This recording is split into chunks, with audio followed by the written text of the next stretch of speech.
پاکستان کے دو بہترین اخبار نوائے وقت جنگ۔ نوائے وقت میں روٹیاں دیر تک گرم رہتی ہیں اور جنگ پکوڑوں کا گھی جذب کرنے میں لاسانی ہے۔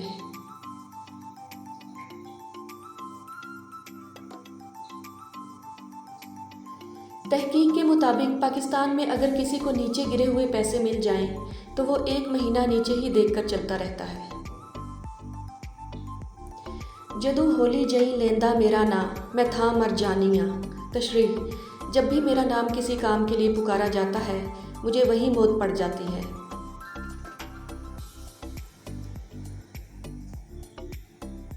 بیوی: تم مجھے ایسی 2 باتیں بولو کہ ایک سے میں خوش ہو جاؤں اور دوسری سے مجھے غصہ آئے۔ شوہر: تم میری زندگی ہو اور لعنت ہے ایسی زندگی پر۔ بینکاک کے ایئرپورٹ پر سیکیورٹی گارڈ نے کہا، پاکستانی ہونے کا ثبوت دو۔ میں نے جوس پی کر خالی ڈبے کا پٹاخہ مار دیا۔ اگر بیوی کو ہندی میں کہیں کہ وہ ہتھیارن لگ رہی ہے تو رات کا کھانا نہیں ملے گا، لیکن آپ نے اردو میں کہا کہ قاتل لگ رہی ہے تو شام کی چائے پکوڑوں کے ساتھ ملے گی، اسی لیے اردو کو شیریں زبان کہتے ہیں۔ پٹھان: ذرا یہ سینٹ میسیج کیا ہوتا ہے؟ دوسرا پٹھان: خدا کا قسم تم تو بالکل جاہل کا بچہ ہے۔ سینٹ میسیج کا مطلب ہے خوشبو والا میسیج۔ پہلا دوست: تمہارے نوکر کا نام کیا ہے؟ دوسرا دوست: بحرالکاہل۔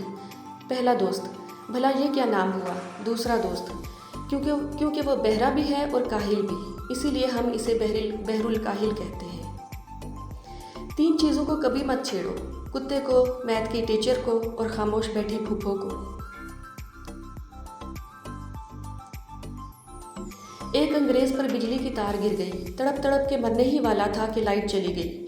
انگریز اٹھ کر بھاگا اور بولا، پاکستان زندہ باد۔